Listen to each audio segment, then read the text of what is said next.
Hi, welcome back guys, this is your friend, WTFW with another fiction. What if Deku 1A's are transported into One Punch World now? Before starting, please give this video a like and subscribe to the channel if you want more videos like this. Now let's get into the fanfic. Izuku was wrong. He thought that separating himself from his classmates was enough to draw Shigaraki away from the ones he loves most. That if he struck out on his own, they would follow him to the ends of the earth to take one for all from him. He was wrong. All for One wasn't taking any chances this time. He wanted this generational game of cat and mouse to end permanently. Like each of the 8 holders of One for All before him, they all actively opposed the All for One rule. One for All was the one thing that he feared could stop him. It did stop him once before with all might. And if it could happen once, it could happen again. Izuku mused that, unlike the previous holders, One for All had a significant advantage over himself. He knew who he was, and who his friends and family were. And thanks to the news, he knew exactly where to find them. Thanks to a conference held by the heroes after the climactic battle with the Hero Liberation Front, all parents related to the incident were relocated into the UA dorms along with his very own. Normally, this wouldn't have been causing much concern. UA is one of the safest places in all of Japan. But there was another outcome of that climatic battle. It was not only the deaths of some pro-heroes, one of whom was Midnight herself, one of his former teachers at UA. The mere thought already brought up bad memories and made his heart throb a bit. The devastation wrought by the Gigantomachia rampage crushed the morale of several pro-heroes still in service, causing a number of them to retire on the spot or in the following weeks. Their morals were not the only ones that were crushed that day. Most civilians stopped believing in heroes altogether and relied on their quirks and support items to defend themselves. But this would only cause more damage to the surrounding area by the time the fight drew to a close. Heroes were stretched too thin to cover conflicts happening in too many places. And to make matters worse, All for One would have a host of potential allies scattered about by all the chaos and some of the most dangerous criminals freed from the Tartarushi side. Even worse, All for One had sent assassins to capture Midoriya, though none of them posed much of a challenge besides Lady Nagant, a former pro-hero. Inadvertently, All for One assassins and the chaotic city proved vital to Midoriya's growth. He can fully use 100% of his power without damaging himself. Using his newfound prowess combined with the 4th user's danger sense, he would dash around the city, stopping any danger or conflict wherever possible. This led to his current predicament. He was up against another of All for One's assassins, the Dictator. He can control people while they are still conscious that the only way to free them is to either hit the victim with a significant enough force or knock out the Dictator himself. Izuku cursed himself for his current suit, which lacked the Air Force gauntlets needed for long-range attacks. He was rushed by a mob of citizens, all screaming and begging for him to not hurt them and save them. He was immediately surrounded, wondering what to do, when suddenly a blonde-haired teen leaped from nowhere, and immediately Midoriya knew who he was. Bakugo's app shot immediately hit the Dictator and knocked him out. All the civilians once under his control began to thank the heroes and immediately ran away from the scene, leaving the 2 teens in silence in the empty square. The rain was coming down hard. As Bakugo looked at his childhood friend, he looked completely different from the kid he once knew, even just a few weeks ago. His body, much like his costume, was ravaged with scars, blood, and mud from the countless battles he was undertaking, and his eyes were nearly lifeless from exhaustion. Nothing was said between the 2 teens until Deku finally spoke. "Thanks for the assistance, Bakugo. I trust that you can take him to the authorities," as he pointed to the Dictator's unconscious form. "I sense more danger happening in the area, and I must go stop it." Bakugo said nothing as Deku slowly began to turn around, struggling to continue moving forward. But despite his condition, he would continue. He had to. The 4Th's danger sense flared even closer this time from behind him. Fearing for his friend, Deku quickly turned around and shouted a warning to Bakugo that someone was in the area. But as he turned around to look back at his friend, he was shocked to see that the distance between the two shrank. Bakugo was right in his face, and he was even more worried about Bakugo's outstretched hands. But before he could move or even question Bakugo's actions, he yelled a stun grenade, and his hands exploded in a flash of light and sound. The light was blinding and the sound deafening when the force reached Deku's body. It was the last straw that broke the camel's back. Deku's shock, exhaustion, starvation, and wounds all fell on the boy at that moment, and he fell unconscious. Before his body could hit the ground, Bakugo caught him and uttered his first words to Deku since his arrival. Sleep, Midoriya. Midoriya next wakes up within the vestige world, a dark void with the 8 other vestiges of 1 Nothing but a large light in the center with 8 chairs sitting around it. Inside the Yo, look who's finally awake. Midoriya looked over to see the 5th user, Degoro, speaking. You gave us a pretty big scare there. Who would have known what would have happened if your friend didn't interfere when he did? What you were doing was pure recklessness. Another voice was interjected this time, coming from the 4th user, Hikage. Another person interjected with this one, surprising Midoriya. The 2nd user spoke and said, If it were solely up to me, I would say you made the right decision. Given the current climate of the world and the threat that All for One and Shigaraki possess, hunting them down should be your top priority, along with mastering all the quirks in your possession to be as fully ready as possible when the fated battle comes. However, there is always time to stop and rest. If All for One did try to make a move in your previous state, you would have been nothing but a liability in battle. His tone was harsh and forward, which was immediately contrasted by the next voice, which was smoother and calmer.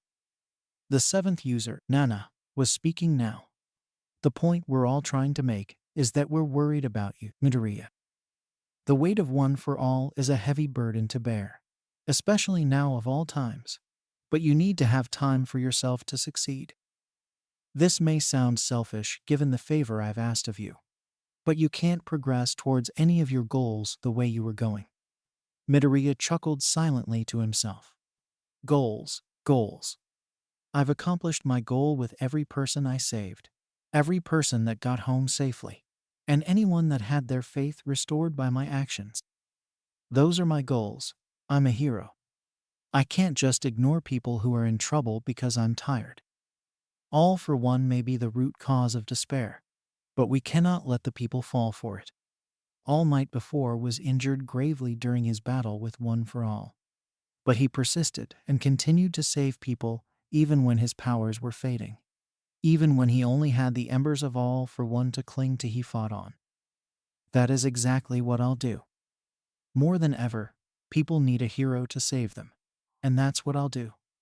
The room was silent for a moment. All of the previous vestiges of 1 were staring at Midoriya before suddenly the user Yoichi started clapping. He said, A truly motivating speech, Midoriya. Toshinori was correct in choosing you as the next carrier of 1. You have the very same heart and spirits that he did, maybe even more so. In the end, what happens is up to you to decide. We can only guide you on your journey, but we will always stand by what you think is right.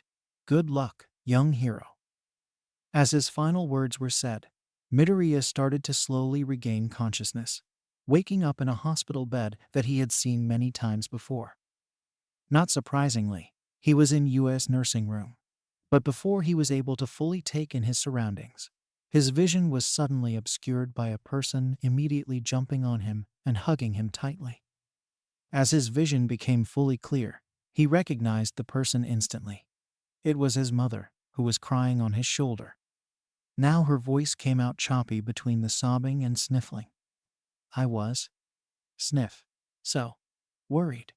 She clung on to Midoriya tighter, almost suffocating. All Midoriya could do was return the embrace.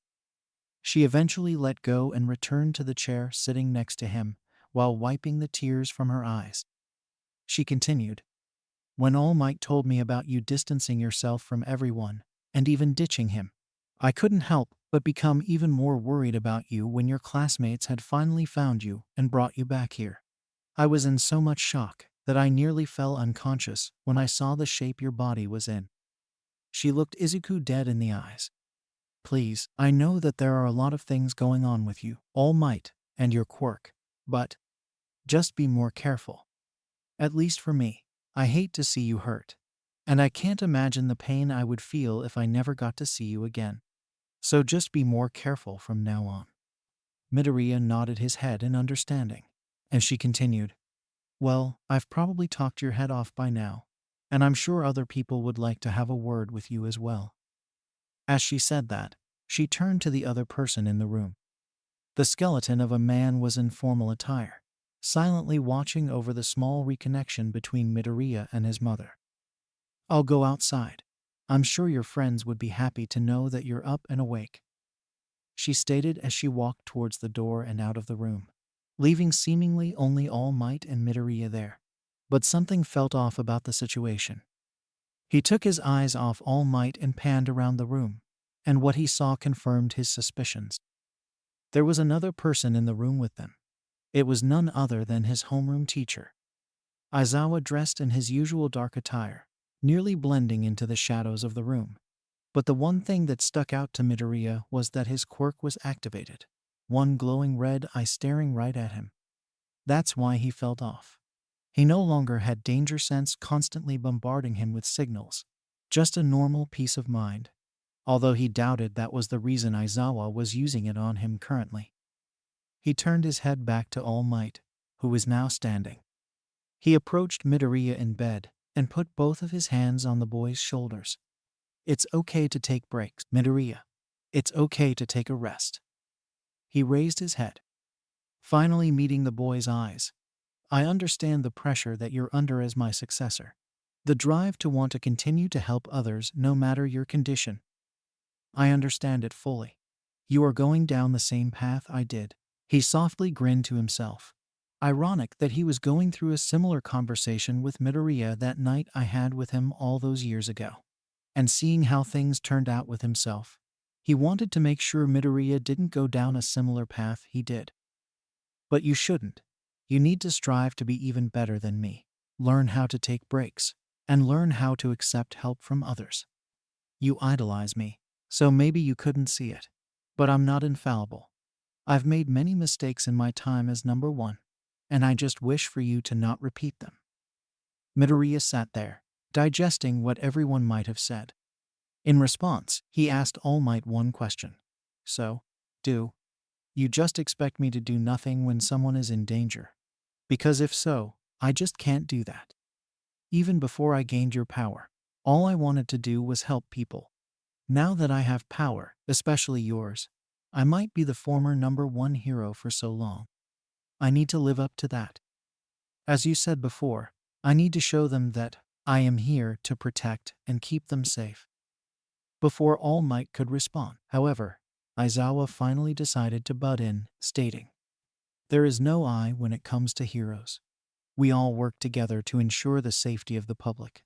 While All Might be extraordinary, as his time as number one is not without the support of the other heroes around him. Now more than ever, we need to come together to support each other and not separate, which brings me to you." His stare turned into a glare at Midoriya, and suddenly his quirk turned off. Midoriya instantly felt the familiar feeling of the fourth quirk. Although given the numbness of the pain, he would wager that whatever was happening was taking place far away from himself. It was barely noticeable. Your problem child violated guidelines set up for your adventure with the other pro heroes and nearly stepped into the bounds of vigilantes. Of course, before it got to that point, your classmates requested from the principal that they bring you back. You should thank them when you get the opportunity. Anyways, I'm not going to even begin to act like I understand what's going on between you and All Might. But your independent actions have caused quite a stir, not just among here, but among the citizens as well. To cut a long story short, from now until support from the foreign heroes arrives, you will be restricted to school grounds and only allowed out on patrols. If I'm accompanying you, you'll still get to save people, but together with everyone else. He sighed, then rubbed the back of his head as he said the last of his news. Given the incident, Nezu doesn't trust you not to wander off again, so he wants you to wear these. He stepped aside and revealed dark and gray bracelets with small spikes extended from them. At first, he was confused, but then reality dawned on him. These were all bracelets that might be used back during the finals test. Seeing Midoriya's eyes widen in understanding, Aizawa began to explain. Yes, these are quirk restraining bracelets. Not that dissimilar to the ones All Might wear during your test with Bakugo. These, however, are more advanced and weighted. Once you put them on, you won't be able to take them off without the help of a signal from a device that will be in my possession, along with some of your other classmates. Before you ask, some of your classmates will have this device because, along with them, you will have a rotating pair of classmates looking after you, just in case the restraints aren't enough for you to completely resist the urge to continue your pursuits. With all that being said, I'm needed elsewhere at the moment. Put these on your arms and legs, and then you are free to leave the room and mingle with the others. Aizawa left the room as well, leaving only All Might and Midoriya. The silence in the room was deafening. After a minute passed, Midoriya finally spoke. Did you know about this all? Almost immediately, All Might reply. No, not at all. I knew some sort of punishment was being discussed, but I was excluded from the conversation given my connection to you, which they believed would make me biased in my judgment. Hearing this, Midoriya nodded and thought about what he should do. He could try to escape during one of his patrols with Aizawa, using his smoke screen to cloud his vision and escape. But not only would they undoubtedly chase him down, but the danger for them and himself, distracted with each other, one of the all-for-one assassins could strike, which could lead to them being hurt or the strike, maybe even him being captured. No, I can't let that happen. Midoriya thought hard about what he could do to leave again, then remembered that his classmates had convinced Nazo to take him back. Maybe, with their cooperation, they could convince him to let him go. All Might stand there listening to Midoriya mumble to himself, grinning, thinking that no matter how much he changes, he's still himself. Once his mumbling died down, Midoriya nodded to himself. All Might walked over to the bracelets and was trying to lift the bracelets but failed. He tried again with more force, but failed again. He frowned to himself, turned around to Midoriya, and said, Yeah, these things sure are weighted. I speculate that each may weigh 100 kilos or maybe more.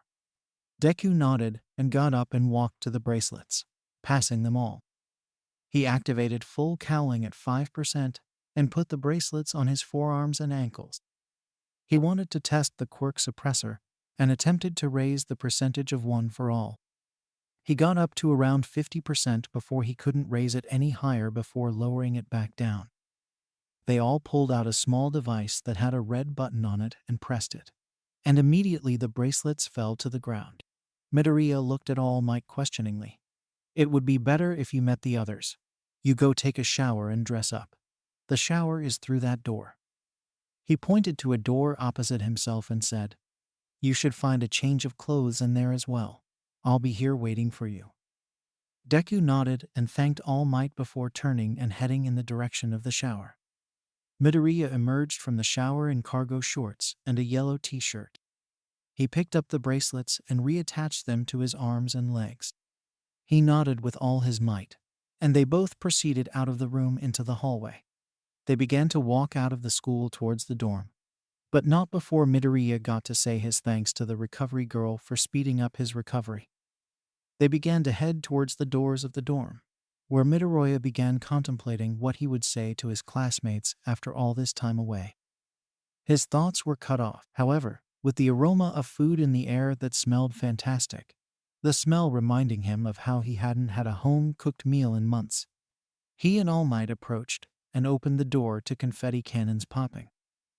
Midoriya shielded his eyes first, then opened them to first see a big sign that said "Welcome back," followed by seeing and hearing his classmates repeat the same phrase he saw on the sign. Everyone in the class was there as he scanned all the smiling faces, each saying their form of greeting, until his gaze fell upon a certain light purple-haired boy, recognizing him to be Shinso. "What are you doing here?" "Just because he's injured doesn't mean my training is through. And now more than ever, the world needs more heroes out there," Shinso replied. The mention of the current state of the world brought back Midoriya's plan, and seeing how everyone was around, he didn't think he could get a better opportunity. He was about to speak, but before he could, his stomach growled loudly, and he blushed in embarrassment as most of his classmates started laughing. Mina pranced up next to him and said, Well, aren't you the hungry one? Don't worry. We'd had a whole buffet prepared for your return. We were all concerned about you when you left. And all you left us with was that ammonious letter, especially the Ochako," concluding the last part of her sentence with a wink. Ochaka's pink cheeks turned red, and she immediately changed the subject. "Any Deku, by the sound of your stomach, I'm sure you are very hungry. Come on, everyone, now that Deku's here, we can finally start to eat." With almost a quick pace, Okako left the room. There were a few snickers in the audience before they all decided to follow her and go into the dining room. All might have stopped Midoriya before following his classmates and telling the boy that he needed to go speak with the principal about their next steps. Midoriya nodded, and he left out back through the door as Deku went to follow his classmates. Nothing much has changed about it since he left. There was an array of food presented on the table, which each student began to grab a plate and eat. The atmosphere was nice and refreshing for Midoriya, given his recent stressful activities. Kiminari decided to break the air with a question for Midoriya. "So you were hanging around the heroes. What was your experience like?" Minta chimed in. Yeah, did you meet any hot babes while you were running around rescuing people?" All eyes were on Midoriya now as he pondered what he should say and how much he should say about his journey. Eventually, he spoke. "It was not too much trouble. Most of the time problems were with low-tier villains or simple misunderstandings between civilians. One of the biggest challenges was when one of the leagues of villains, Muscular, was on a rampage. I had fought him before during our summer camp trip long ago. But this time I was able to beat him much easier with some help from Shindo from our hero license exam. This is a testament to how much I have improved since then." As he said that, Midoriya looked to his hand and balled it into a fist in hindsight of their first battle. Shoji was the first to reply. "So that was the reason your arms were so badly injured back then?" Midoriya nodded in confirmation. Shoji replied with, "I see. Good to know at least one of the League of Villains is back behind bars." The mention of the League brought the mood a bit down, but Midoriya quickly moved on and asked, "What about you guys? What have you been up to since I've been gone?" Kirishima was the first to speak by sucking his teeth and punching his two fists together. Well, it's all right. Unless you're out with Shinso, with his quirk. The fighting always ends as soon as the enemy utters a few words." Kiminari chimed in. "Yeah, I barely get a chance to show off my skills." Sue interjected, stating, "I think that's for the best. One time you tried showing your skills, and you were captured by some villains while incapacitated by your quirk, Ribbit." This got a laugh from most of the group. Once the laughter began to die down, Momo began next. "That reminds me of one time that Minta accidentally attached himself to a female villain that was escaping." Minta quickly interjected, "Hey, if it wasn't for me, who knows where that villain was going to run off to? She could cloak herself, and I just made the best choice in the situation." Another chorus of laughter came from his classmates, and Deku laughed as well. The feeling was almost foreign to him at this point, but it was enjoyable. He looked around at all his smiling classmates as they told their share of stories in this crazy world. He started to think of how he wanted to protect these moments. He wanted to protect everyone's smile. The sudden sour look on Midoriya's face didn't go unnoticed. Uraraka was the first to comment, asking, "Why are you so down all of a sudden?" Midoriya, snapping out of his thoughts, asked his classmates one question. "Have any of you fought a villain that has had multiple quirks?" The laughter quickly died out with a question asked. Surprisingly, Bakugo was the one who answered. No, we haven't. Are you saying there's more like you and half over there? He pointed at Todoroki, who looked equally intrigued by Midoriya's question. Midoriya simply shook his head and said, No, not like Todoroki or me. These individuals were given their other quirks by none other than One for All. The atmosphere immediately dropped from the name of that one man. Kiminari responded worriedly. Hey, I thought he could only take quirks. Now you're telling me he can give them to someone else as well. Midoriya simply nodded his head in confirmation. The fact that you guys haven't run into someone like that means that my plan was working. Bakugo, who has been strangely quiet, replied. Oh, what plan was that? To run yourself ragged and get captured? Midoriya raised his head to look into his friend's eyes and said, To protect you, all of you. His eyes scanned over all of his classmates. Bakugo grew angry at this. Oh, and who said that I needed to be protected? He got up and started to approach Midoriya, saying, It sounds like you think you surpassed me and you're looking down on me. Midoriya stood up, trying to reason. You don't. No, you don't get it. You may have his power, but you're not almighty. I don't know if you just weren't listening or unconscious, but just as the Beast Genist said during the war, we all played a part in the victory a couple of months ago. If even one of us were missing or hesitant, we would have lost that battle. He grabbed Midoriya by the shirt. So stop trying to do everything yourself. He held his stare for a moment before Kirishima came up and put a hand on Bakugo's shoulder, signaling to calm down. Bakugo brushed off Kirishima's hand, let go of Midoriya, and began to walk off around the corner, passing Aizawa. Aizawa rounded the corner, commenting, It's getting late. Time to go to bed. I want everyone to be ready for morning patrol, Midoriya. As further punishment, you'll be on cleanup duty for the foreseeable future. And those signed up to watch over him for tomorrow will help out as well. Everyone else gets to sleep. As most of his classmates filed out of the room, eventually only he, Uraraka, and Ida were left. Ida was the first to say, All right, I think it's best if we hurry and finish up as quickly as possible. Being well rested will fully prepare us for the challenges ahead. Midoriya and Uraraka both nodded and set out to clean. Midoriya couldn't leave his thoughts as he cleaned. I'm sorry for dragging you guys down with me, Ida replied first. No problem at all, Midoriya. We're your friends, and we all have to help each other. Yeah, this is nothing to be sorry for. We're just happy that you're back, Uraraka added. A knot was tied in Midoriya's throat from that sentence. About that, I was wondering if you guys would help me convince the others to let me leave again. Both of his low classmates turned to look at him. Why would you want to leave? You just got back, and from what we saw when they first brought you here, you were hurt. Uraraka almost immediately replied, looking down towards the ground, remembering Deku's condition when he arrived. Because, like I said in the letter before I left, to protect you, all the more you're around me, the greater chance you have to get caught up in all for one's plans to capture me. So you expect us to just abandon you? Ida spoke. Midoriya shook his head. You're not abandoning me. Quite the opposite. The risk to your safety is too high for me. Think of your brother. Would he want you to recklessly risk your life, if it can be avoided?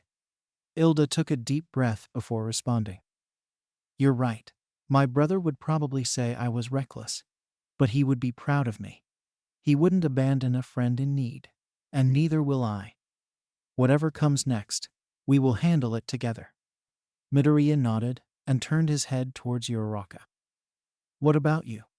You told me that you originally became a hero to help support your family.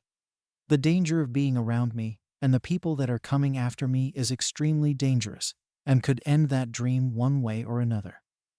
Uraraka understood what he meant by his last statement and raised her head with pure conviction, with a spark in her eyes, and met Midoriya's. I'm with Ida. I'm not going to abandon you while you're in need, Deku.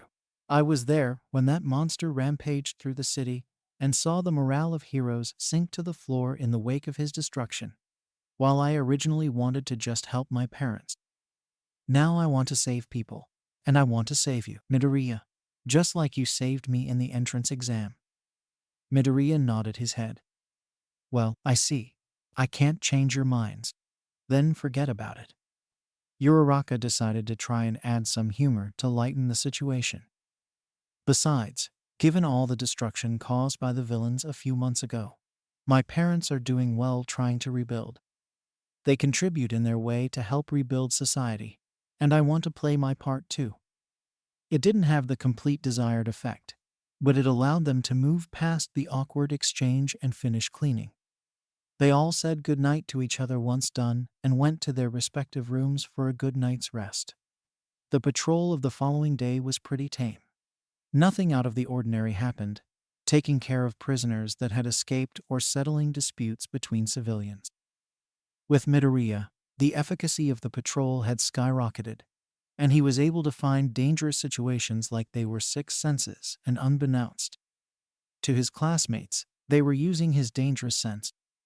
Midoriya was able to find and rescue civilians to help stop rampaging villains, and he did so with unbridled speed. For Midoriya, being able to do hero duties with his friends was a successful experience, something he always imagined when he first started UA High. However, he always made sure to keep one eye open to his surroundings, just in case all for one assassins were to appear. While he couldn't convince Uraraka or Ida of his plan, he was hoping that the rest of his classmates would be more forthcoming.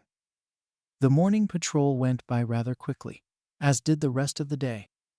The next day, Midoriya's chaperones were Kirishima and Mina. Just like he did before, he wanted to wait until just the three of them were around, so he could talk to them separately about his plan for leaving. Midoriya did not have much luck here either. Both Mina and Kirishima complained about helping Midoriya. Mina shared her story of freezing up when the time counted on dosing Gigantamacia, and was relieved when Kirishima had gone to save her and successfully delivered Anastasia. She even mentioned how that wasn't the first time that they had met the giant. Back in middle school, they had a run-in with him, and the complete opposite happened. Kirishima was the one to freeze up, and she saved the day. Kirishima didn't care to elaborate further, only saying that he doesn't like to talk about his middle school life, to which Midoriya could relate. We all want to be better than we were before, and judging by Kirishima's body language, he wanted to leave that in the past and be better for the present and future. Mina teased Kirishima about it, stating that she knows how he feels now and that maybe she needs to transface like he did. He disagreed, as she still helped him during that situation. He explained how Toga managed to destroy his dose, but using the one he got from her, he still managed to succeed. Both of his classmates grew from that experience and wanted to be better heroes because they weren't going to leave Midoriya on their own to fight. They'd be right beside him along the way. The next day, Midoriya found that his two lookouts were Gyro and Momo.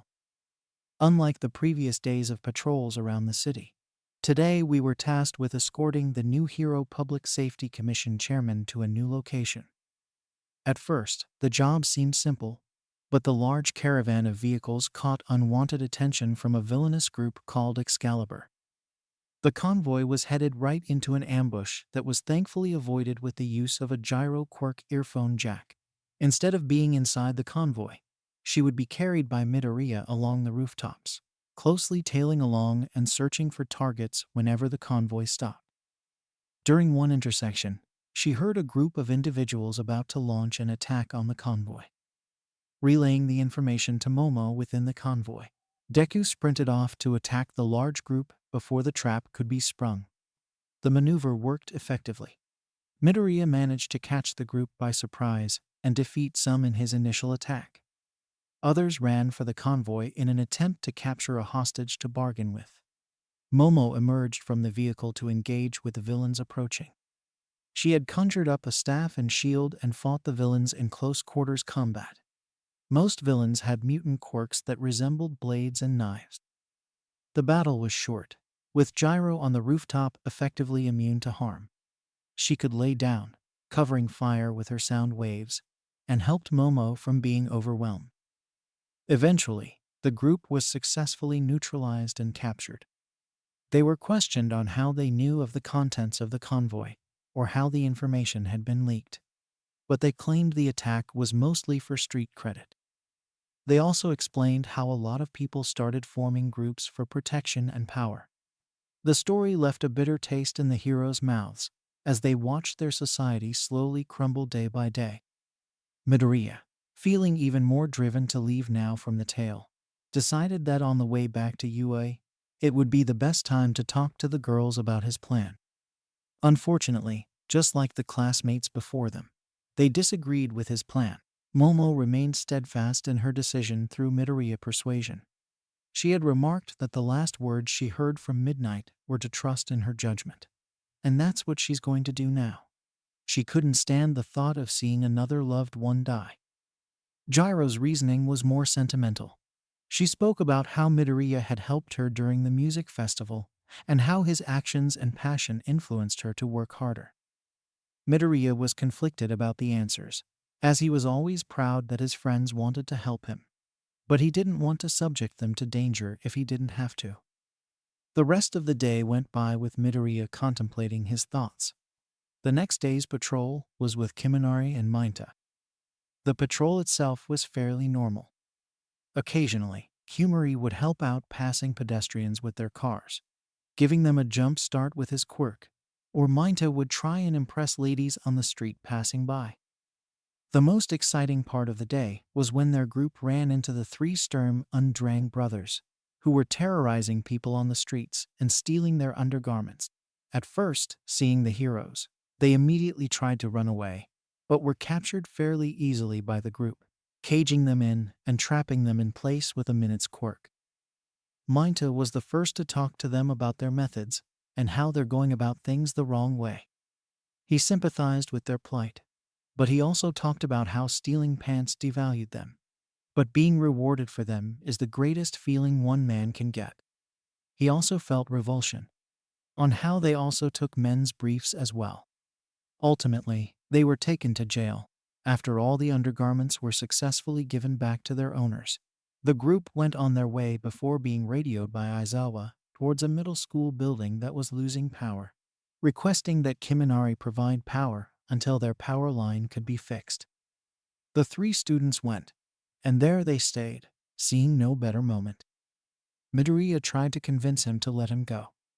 The answer was inevitable at this point. Both of his classmates disagreed. Kiminari stated that he's gotten over being scared of what comes next ever since he headed the charge on the Liberation Base with the other pro-heroes. Mainta says the only reason he's still a hero is because of Midoriya. Even when he was scared or unsure of himself, he would press on and find out how to win. And that really inspired him to do better and push past the fear holding him back. He wasn't here just to be seen as cool or popular anymore. He wanted to be a true hero. Midoriya didn't try to convince them otherwise. Both seemed pretty sure of their choice, and he praised them for their courage. The power line was eventually fixed, and the group left without thanks from the staff and students of that school.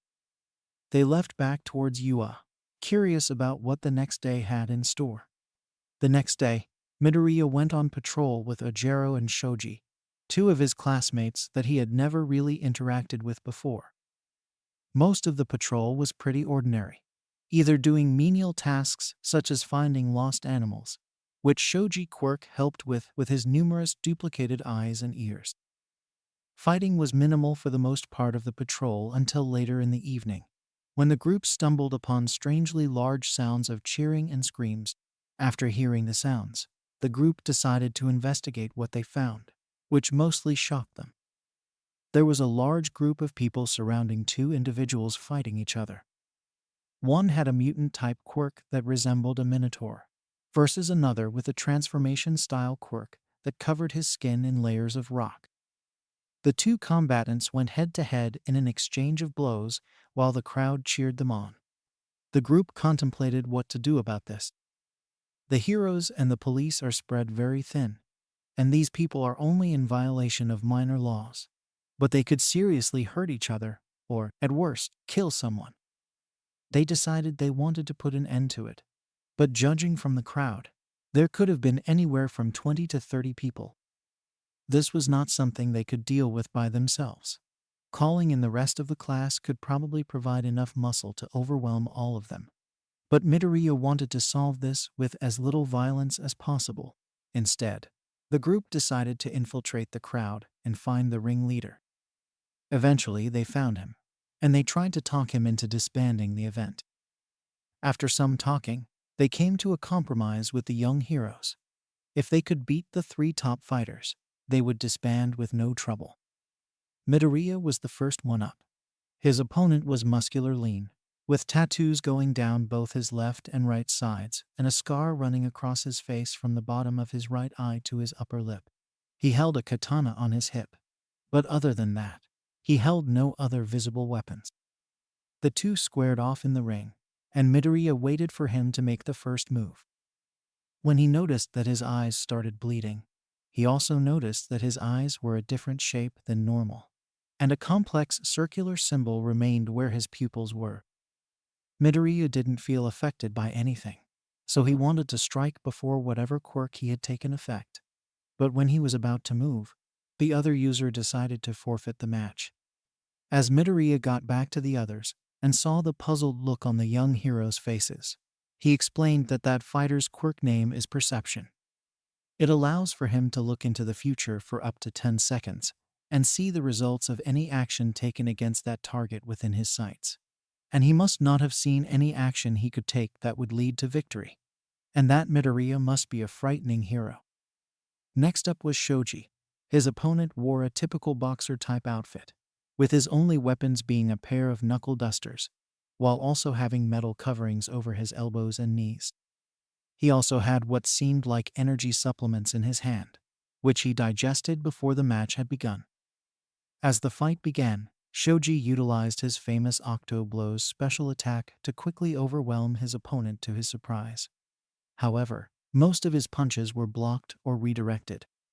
The fighter counter-backed with a vicious blow of his own, utilizing his metal-covered elbow into Shoji's midsection. The blow doubled him over, but he regained his balance before the following kick could land against the young hero's chin. Restabilize and watch the fighter more closely. Ojiro noticed the stance the fighter was in was a Muay Thai stance, which is known as the art of 8 limbs. Compared to someone with 8 actual limbs, he'd wondered how this fight would go.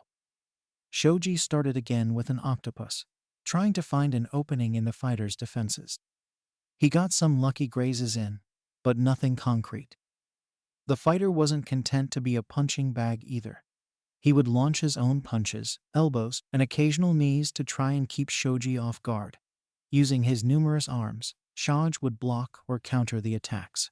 But due to the fighter's gear, any direct clash would leave Shoji more damaged.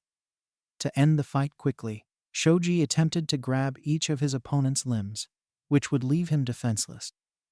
These attempts failed, but given his opponent's impressive speed, that seemed to have increased more than what it was before. The even exchange of blows became a one-sided slaughter. Shoji was on the defensive, attempting to shield his body's major organs with his dupliers. He noticed that his opponent's breathing was very ragged.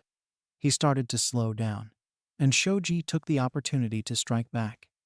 But it was a feint the fighter used to lower his defenses. He sped up again, and was able to land a solid punch against the hero's jaw, followed by an elbow strike to the chest, ending with a knee into a push kick. Shoji's head was spinning, but the speed of the blows was definitely slower than before, dampening their power. After getting to his feet, he strikes out again with an octablow, while the fighter tries his best to defend. His blocks and deflects were too slow to stop all of them this time, and eventually he decided to swap. Offense over defense with the exchange. There, the two fighters exchanged blow after blow, until, finally, both fighters dropped to the ground exhausted. The match was called a draw, and both were carried out of the ring and healed from their injuries. Ojiro was last, and his opponent was the Minotaur that they first saw when they got there. He didn't have a weapon like the others, but given the horns on his head, it was best to avoid them if at all possible. He wore nothing but green shorts, showing off his scarred chest. The fight began with the Minotaur charging at Waro's horns first, which Waro dodged using his tail as a spring to get out of the way. He tried to strike the bull in the back of the head with his tail as he jumped over, but the Minotaur was able to counter with his horn. The Minotaur threw multiple punches at Waro, but most of them were redirected or dogged. Waro would use his opponent's wide attacks against him, using his tail to counterattack while his enemy was off balance. He became predictable after a while, though, as the Minotaur was able to grab a hold of his tail during one of his counters and slammed Ojiro into the ground. Ojiro was unable to break the hold and was flung and slammed around the ring by his tail before being thrown into the air. The Minotaur jumped into the air, ready to pierce Orijo on his horns, and Midoriya was on the very edge of interfering right then and there. That is, before noticing Waro spinning in midair. He came down hard in between the Minotaur horns directly on his head with a tail swipe, which launched the Minotaur back down, not finishing there. However, he finished the Minotaur off with a swamp tailspin smack to the back of the neck, which killed the man. The crowd was wild, and, after some time, departed like they promised they would. The fighter approached Shoji about his fighting style, and why he doesn't attempt to use something to bolster his attacks. Shoji showed that his quirk was multi-purpose in that he could summon other parts of the body on his limbs, rather than just hands, which he saw as a problem in his logic. He also said that Shoji should work on his attack pattern given his extended reach. He could attack from unorthodox angles and doesn't need to rely on a straightforward method, which Shoji agreed to look into. The two shook hands, and the fighter left. When asking the ringleader the purpose of these matches, he described numerous reasons, such as vendettas, settling gang disputes, entertainment, or for some distraction from what's happening around them. An interesting story that Midoriya pondered while resting with his classmates while they were recovering from their injuries. He decided to bring up his idea with them, and to no surprise, they both disagreed with it. Ojiro related to Deku wanting to become a hero, even when it seemed like his quirk did so much damage to his body that it was practically useless, like how his tail was seen as mostly useless. He wanted to prove to be useful to everyone despite how ordinary his quirk was. Shoji simply said that danger comes with being a hero. If you're not willing to risk your own life to save others, especially your friend's life, then you don't deserve the title, and doubting someone's drive to help is disrespectful to all their efforts to be a hero. Midoriya apologized and understood Shoji a little better now, and maybe he was right. Maybe they could all see this through together, he thought as they headed back to Ua, unaware of the tragedy that would happen the very next day. The fifth day started out fairly normally. Midoriya's companions this time around were Kota and Toru, which was a composition that lacked real fighting power in his mind. So he had hoped there would be very little to no action. And for the most part he was right. The day was quiet with his Anavoice quirk. Any animal-related problems were practically non-existent. But something suspicious happened when, over the radio, a sudden screeching sound echoed across the channel. After checking for all other teams on the line, all checked in. Besides one, it was the Kirishima, Kiminari, and Minta groups. Panic started to immediately set in for Midoriya about what happened to them. Kota immediately used his voice to call to the birds and have them scout the area where the group once was. The birds spotted them, and once the location was known, Midoriya immediately dashed off, going as fast as he could towards the area while leaving the other two behind. The two relayed the information to the others and followed after Deku. Meanwhile, Minta had just used his quirk as a spring to avoid another blast of energy, throwing purple orbs at the weirdo that just appeared to be trying to kill them. He, Kirishima, and Kiminari had been on standard patrol, watching out for something strange, when they came upon somebody who was slumped across a building. He wore blue jeans with an open Hawaiian button-up shirt that revealed his bluish skin. He seemed to be in distress, So Kirishima rushed to see if anything was wrong, holding the person up. He only repeated the words "I needed" over and over again, while the others attempted to fill in the missing words. But what he said shocked the group. "I need his despair." With that, he opened his mouth, revealing rows of sharp teeth attempting to bite Kirishima. Kirishima immediately hardened to protect himself and threw a jab into the person's stomach. He connected, but he felt a punch to his stomach as well. He hunched over in pain from the unsuspecting blow, and once he looked up, he saw a bright light aiming straight for him. He felt himself being pushed back into the corner of a building. The blast took their communications offline, but their classmates surely would figure out something was wrong and come investigate. They just needed to hold out until then. Midoriya rushed as fast as he could until he could hear the sounds of fighting. He arrived at a scene of Kirishima taking a barrage of energy attacks that would chip at his hardened skin, while Mainta and Kiminari would attempt to dodge others aimed at them. Midoriya took the opportunity to try to knock the villain out with a kick to the back of the head. Spotting Midoriya and seeing his attention, Kirishima immediately tried to shout for him to stop, but it was too late. Midoriya kicked and landed. He instantly felt a hard sensation in the back of his head and landed next to Kirishima, disoriented from the pain. Kirishima said that physical attacks don't work against him.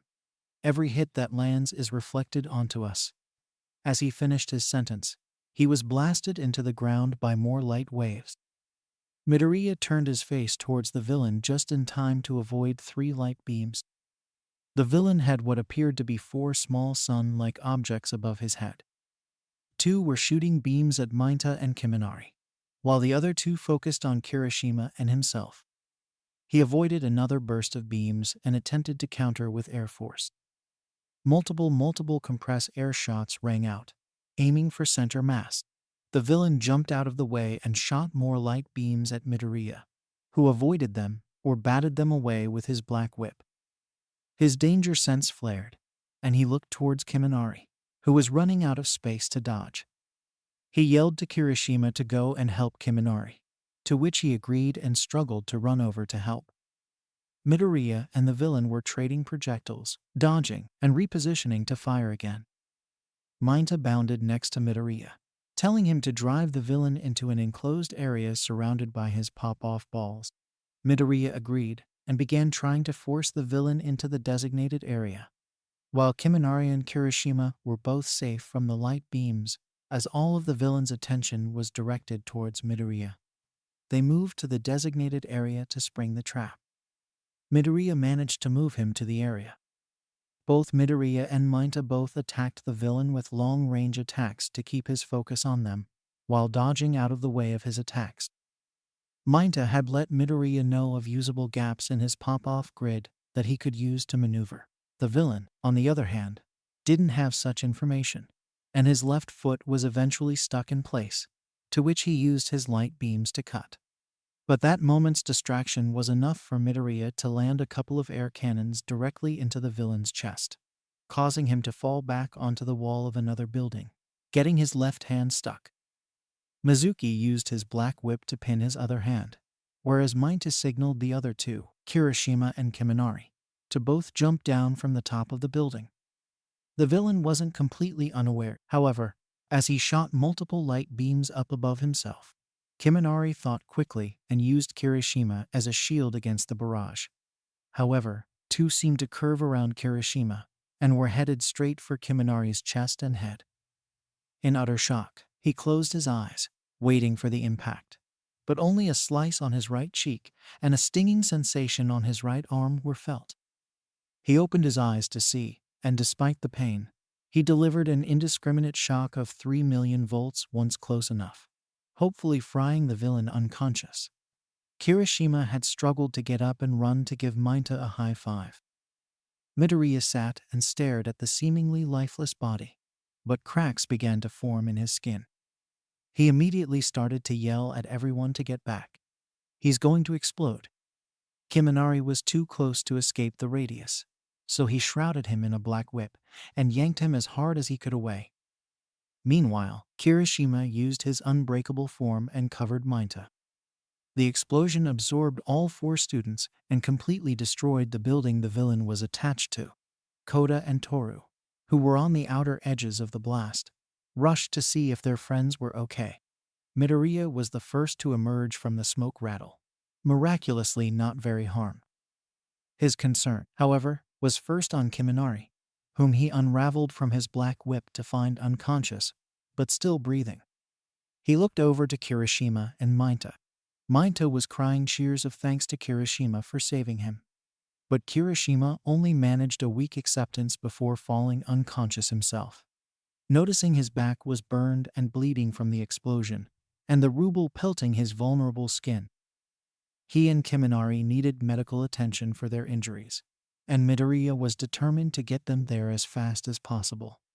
He looked to Toru and Koda and told them to release the suppressants. They looked hesitant to comply at first, but reminding them of their friend's injuries spurred them to action. Toru pulled out the small device from her gloves and pressed the red button in the center. The restraints dropped to the ground, and Midoriya could already feel his power rising with his emotions. He grabbed both Kiminari and Kirishima, thanked his companions for their understanding, and told them that he was taking them to the central hospital. With that said, he just seemed to have vanished from all 3 of their eyes, along with the 2 wounded students. Just then, the other groups started pouring in, looking at the damaged surroundings and the lack of members in their party. They had a lot to explain. Midoriya was able to get his friends to the hospital rather quickly at 100% speed. He was able to get them there and check them in without too many problems. He was told that none of his friends' wounds were fatal, but Kirishima had a very mild poison going through his system that messed with his body movements that should clear up in some days, along with injuries to his back from the explosion. He should be back to normal within the week. Kiminari had mostly superficial damage done. His right arm was pierced, but he should make a full recovery within 3 days. He was determined to wait there until his friends had woken up.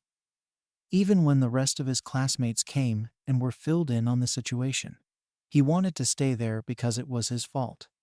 If he wasn't there, none of this would have happened and nobody would have gotten hurt.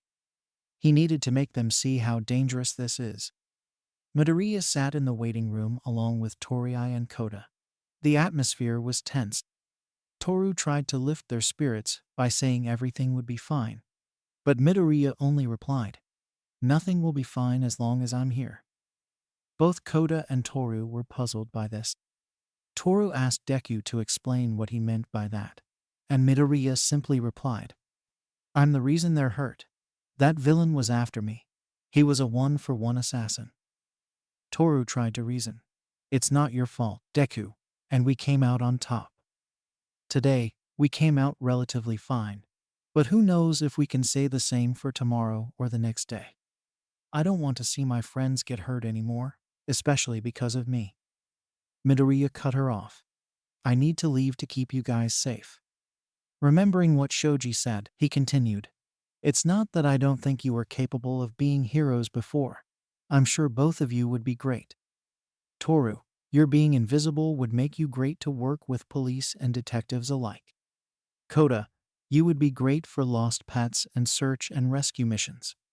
But it's a new time, and being with me almost guarantees combat. Koda, could you honestly send animals to their deaths if the situation called for it?" Koda simply shook his head.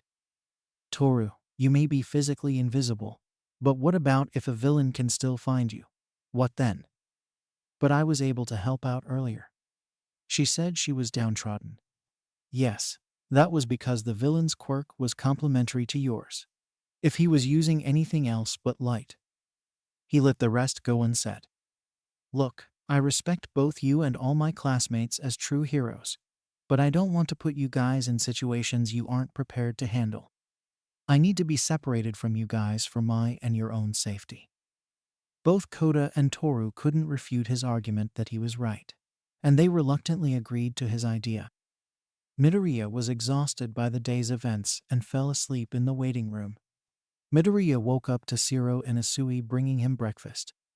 He thanked them, and after eating, they told the staff that Kiminari was awake. Midoriya leapt at the chance to see him again, and his condition was that his right arm was bandaged, and he had a small bandage on his left cheek. He asked about what had happened with the villain, and Midoriya explained the scenario to him. After reconciling, the group decided to let him rest and recover. Before leaving, Midoriya told Kiminari that he should really thank Toru as soon as he's able, as she was the one that redirected the villain's beams away from him. He nodded and gave a thumbs up of approval. Midoriya, Zero, and Ask both went on patrols, but Midoriya was hesitant to leave too far away from the hospital, just in case someone were to target his friends again. On the other hand, he wanted to stay far away enough that if someone came after him, the fight wouldn't involve the hospital in any way. However, the day went by incredibly smoothly. Nothing of importance actually happened, no fighting, no villains, and not many problems at all.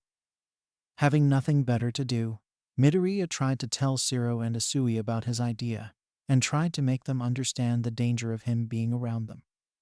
His classmates didn't agree. They wanted to help Midoriya with his problems, and together they could beat any villain just like they did on Paradise Island. Midoriya wanted to argue more, but the group got distracted by being contacted by Aizawa, who told them that Kirishima had awakened from his slumber. Midoriya and the rest of the group began to head in the direction of the hospital. By the time they arrived, other classmates were already filling him in on current events. Midoriya waited till he was the last in the room before he apologized for being the cause of his being hurt. He should have warned them sooner of the danger. But Kirishima stopped him.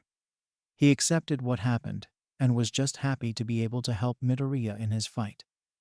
A hero needs to be able to get up again and again, no matter the obstacle, and win, which they did. He told Midoriya that he would be fine, and that this doesn't change his choice to help him. He's with him till the end. Midoriya smiled at Kirishima's words and fist bumped before Midoriya and his group returned to UA, prepared for the next day. The next day, Midoriya's companions were Sato and Aoyama. Patrol with the crew was fairly normal. Nothing out of the ordinary happened. Before heading back to UA, Midoriya wanted to go over his idea with the pair. Sato disagreed immediately. He wanted to help Midoriya and bring his class back together.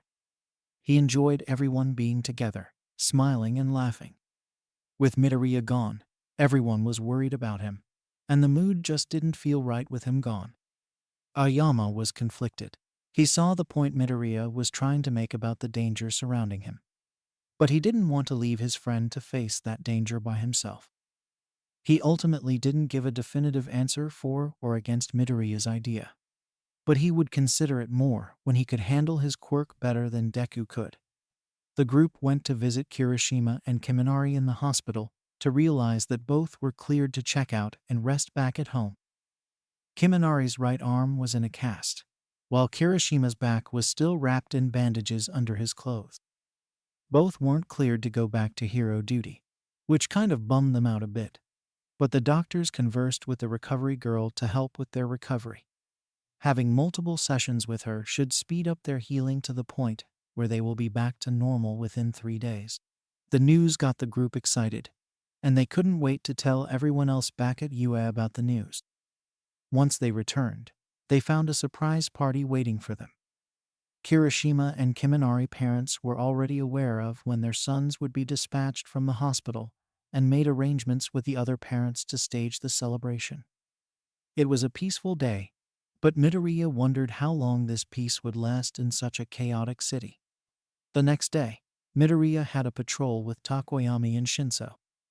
Given that Shinso had not been granted his hero license, Aizawa was required to be with him to be able to use his quirk in public as a form of work study. It also benefited Aizawa in being able to give Shinso real-life experience through the use of his binding cloth. Kirishima had been right about being on patrol with Shinso combined with Aizawa. Both had two extremely powerful supportive quirk abilities that rendered most combat scenarios completely one-sided. Some fights would end before they even began. Takoyami and Midoriya had plenty of downtime to themselves as Shinso and Aizawa would practice their techniques. They discussed Midoriya's idea, and he had an opinion similar to his other classmates. Midoriya's mental list of partners he's had over the past few days left only Bakugo and Todoroki as the last two people he hasn't talked to about his idea, and he had no illusions of even trying to attempt to convince them, as that would lead absolutely nowhere. He needed to change tactics. Most of his classmates still wanted him to stay, and simply talking to them about the danger wasn't cutting it. Maybe he could show them the difference. Midoriya then came up with a plan of action, but it would require Aizawa's help to achieve it. So when the patrol was done, he asked to see his teacher in private, to which Aizawa agreed. The plan was for Midoriya to challenge his class to a match similar to the sports festival, and if he won, they would let him leave, and if he miraculously lost, he would be fully committed to staying. Midoriya explained that if they were able to beat him, then they are fully capable of fighting the people that would be sent after him. And if not, then he doesn't want them to get injured for his sake. Aizawa pondered for a moment before ultimately agreeing with Midoriya's plan and saying that it would happen in 2 days. Midoriya was slightly surprised to see him agree to his terms, but was thinking that maybe he could rationalize Midoriya's motive. It would only be rational to not expose his students to extreme danger if it's possible to avoid it. The rest of the day was relaxing for Midoriya. He had his objective in his sights, and he just needed to be patient for 2 more days to achieve it. The day started pretty normally, and the patrol for the day went pretty much the same. Of course, being with Bakugo meant a lot more yelling than the previous days and reining him in on pedestrians that inconvenienced them. Midoriya, however, was a bit worried about the disparity in their party. It was the top 3 students in the class, at least in terms of combat. He had no doubts that the others could hold their own in most situations, but he was fearful of another assassin's attack, one that might not be as easily detected as the previous one was. Bakugo must have caught on to Midoriya's unease and confronted him about it during their break. "You don't have to worry about them, you know?" Looking at Midoriya's mildly confused face, he continued, "The extras, our classmates, can take care of themselves. Even if they couldn't, they would find some way to get the word out. You don't need to worry about it, so stay focused. Also, forget about that bull about you leaving. You're not protecting anyone by doing that. You're simply delaying the inevitable. Those assassins you have to fight will still be out there rampaging, and as heroes, it is our duty to stop them." I agree with Bakugo. Even if they can't capture you conventionally, it will only be a matter of time before they go for alternative methods, such as attacking your friends and family, to make you surrender that way. So they would be attacked under any circumstance. Intervened Todoroki.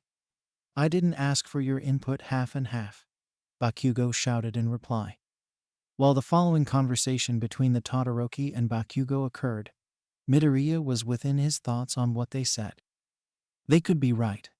Villains will be around either way, and sooner or later, All for One will come for his friends or family just to get to him. Family. The word rolled around in his brain as he thought about his mother in danger or captured. He couldn't stand the thought. He then thought about Nana and her son Shigaraki. He still wanted to save him, as no doubt he was suffering under all circumstances. But maybe he was wrong. Maybe the atrocities that he committed overruled his will to save him. Midoriya originally didn't think he could discuss this topic with anyone. But hearing Todoroki talk about family made him realize that he too may be going through something similar with his brother Toya. He just tuned back into the conversation as Bakugo was addressing him. "And you," he pointed at Deku. "Don't forget the score is 3-1 now. You're still below me. Don't think that just because you got some new powers, you're ahead of me now." Midoriya would have liked to point out that he was injured the last time and technically held back during their second fight, but that wouldn't really help the conversation. Instead, he turned to Todoroki and began to ask him a question, which ticked Bakugo off that Midoriya ignored him. But before he spoke out about it, he heard Midoriya's question. "Todoroki, What are your plans for dealing with your brother?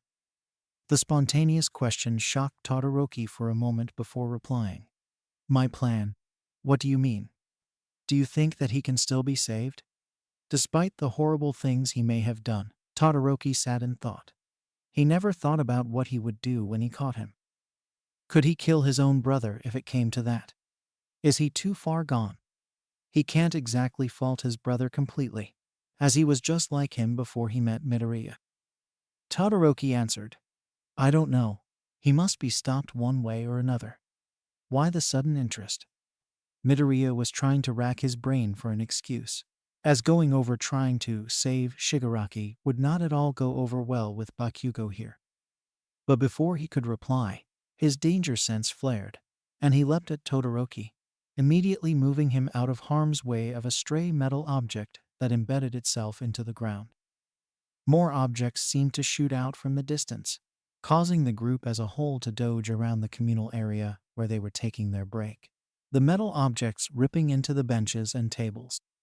Midoriya, thinking fast, used the sixth user quirk smokescreen to cloud their movement.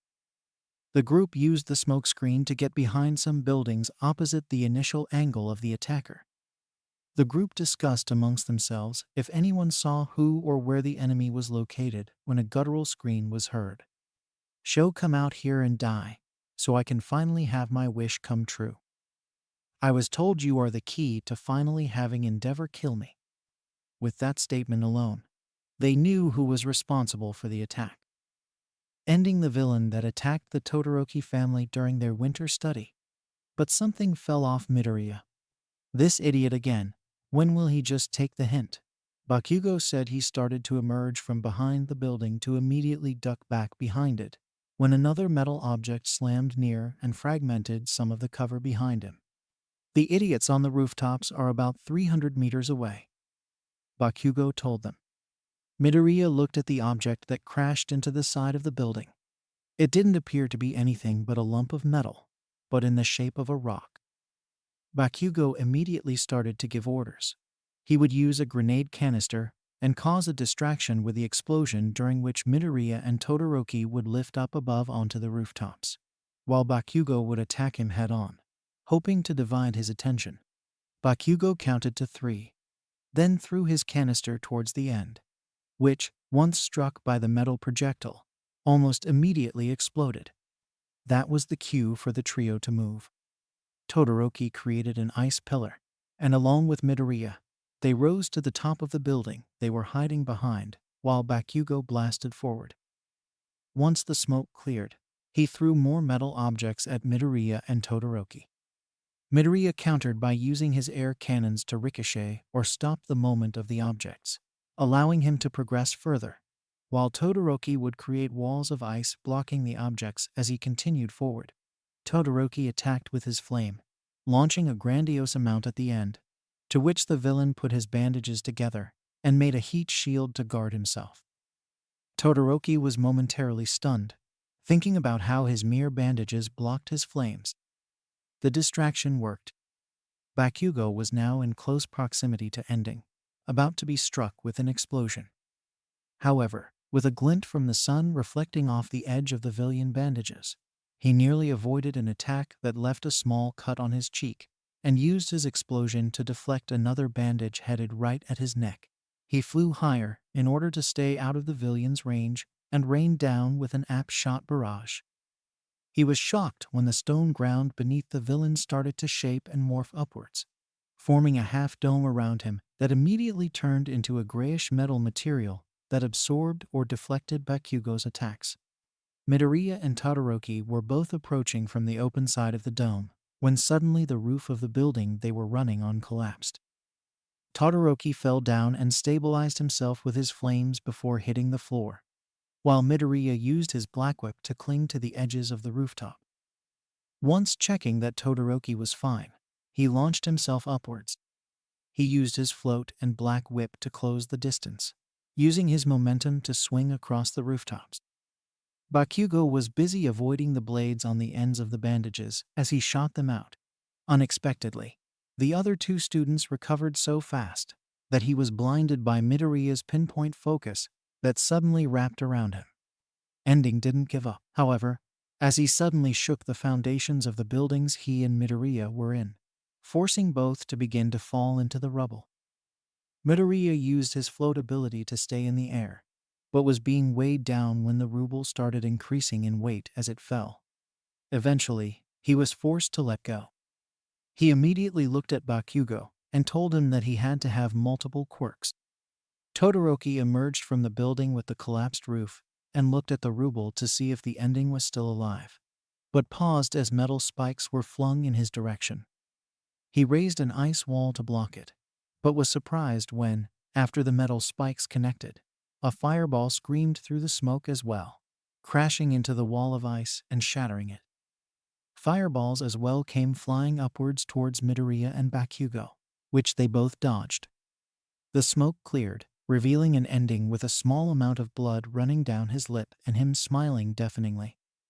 The bandages on the back of his getup were burning, slowly forming more fireballs that hovered near his bandages. Midoriya deactivated his float and used his black whip to slingshot himself down towards the ending, hoping to end this quickly using a Manchester smash.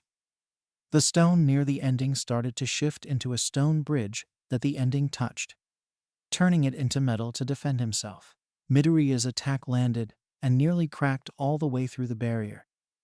Bakugo followed up the attack with an apt shot that pierced all the way through, forcing him to dodge out of the way. Todoroki attacked at the position he was going to land with ice, but ended up shooting a fireball that neutralized the attack, while bandages on his arms gathered debris from the buildings, which he turned to metal and threw at Midoriya and Bakugo. Midoriya kicked the debris away, while Bakugo blew it away. Midoriya kept charging, wanting to keep up the pressure. He sent a barrage of Air Force blasts at Ending, who countered with his bandage blades, slashing and dispersing them before they could land a hit, while using his fireballs to keep Todoroki's ice at bay. The ground infrastructure of Midoriya rises to block his path, but he simply busts through it, continuing Bakugo behind him and firing away with explosions. Using Fujin with his legs, Midoriya suddenly gains a burst of speed towards the end. He tried to summon another wall, but it was too late for Midoriya to reach him. His bandages were too slow as well, and Midoriya punched him several meters away. The villain was still able to stand on his feet, thankfully, to mitigate the damage the blow did by turning part of his clothing to metal, but he still crunched over in pain. At that moment, Todoroki let loose with another flame assault that was again blocked by a heat dome. This time, however, it began to melt away as Todoroki kept pouring it on. He raised the stone under Todoroki's feet, momentarily hindering him by flinging him up into the air. Midoriya went to catch him while Bakugo charged, Ending. He had enough distance to charge up a howitzer and blast the villain point blank, the resulting explosion blasting the dome and Ending away. Ending was knocked unconscious from the attack, and he seemingly wasn't self-destructing like other pawns of All for One. But just to be safe, he was cocooned in an ice prison until authorities arrived to take him away, hopefully for good. After having discussed this with the police, the heroes continued on with their patrol unobstructed. The rest of the day was fairly normal, but that fight served as a reminder of why tomorrow's events will be even more important. The anticipation almost prevented Midoriya from sleeping, but alas, his body eventually won out over his brain, and he rested semi-peacefully for the night. The day started normally enough, and he went on patrol, anxious about what's going to take place later on. Aizawa must have given the news on the match yesterday, given the atmosphere around his classmates when he was around. Everyone was anxious and mentally preparing themselves for what was to come. As patrols came to an end, everyone had time to eat and settle down before Aizawa called all of them down to the gymnasium. All the students gathered around as Aizawa explained. "All right, you all know this, but I'll go over it again. Similar to the sports festival, the battle is won by incapacitating or removing your opponent from the bounds of the arena. You are not allowed to help in any way if you are thrown out. Other than that, anything goes. Oh, and before I forget." He pulls out the device to restrain Midoriya and presses the button, releasing him. Now, everyone that's participating heads out onto the field. A good majority of the class proceeded to head out onto the grounds, leaving only 6 individuals behind: Kirishima and Kiminari, both of whom, while almost fully recovered, refused to enter in this bout in fear of potentially reopening their wounds. He also knew that Kota and Toru agreed with Midoriya's plan, and that Aoyama was conflicted. He guessed that he would be fine with either outcome of this match. He paused, and on the 6th individual, however, "You're not going to participate, Shinso." "Nah, there is nothing to be able to use the binding cloth on in this landscape. And he knows how my quirk works. Besides, it seems to me that judging by the looks on their faces, the time for talk is over," he said as he looked onto the field. Aizawa nodded in reply and looked back at the team's position on the field. "You may now begin." Midoriya considered his options for a moment, not wanting to hurt his friends too badly, but wanting to end this as quickly as possible. He opened the fight with a St. Louis Smash Air Force at 40% full cowling, hoping the large air wave would throw all, if not most, of his class out of bounds. But to his surprise, a giant wall of ice was brought up to defend his class from the air pressure, smacking into the wall and dissipating harmlessly around the class. Before he could set up his next move, a Russian doll was launched over the wall, opening up to reveal the contents inside. It was a flashbang. Midoriya covered his eyes to shield himself from the light. As he shielded his eyes, more Russian dolls came from over the wall, each carrying flashbangs to keep Midoriya stunned and unable to see. Midoriya's danger sense flared something else was coming at him. Judging by the speed, direction, and method of travel, he deduced that it had to be Ida. With that information in mind, he tried to use his danger sense to predict the angle he was going to attack from. He knew Ida's style of attack, combing that knowledge with his danger sense allowed him to predict and catch Ida's kick before it could land to the side of his head. Midoriya took this as an opportunity and grabbed Ida's leg with his other arm while maintaining his hold. He powered down to 30% and began to spin Ida around in a circle and throw him out of bounds before he could recover. The flashbangs had stopped just as multiple pillars of ice rose from behind the ice wall. Simultaneously, more ice and pillars advanced towards Midoriya's position.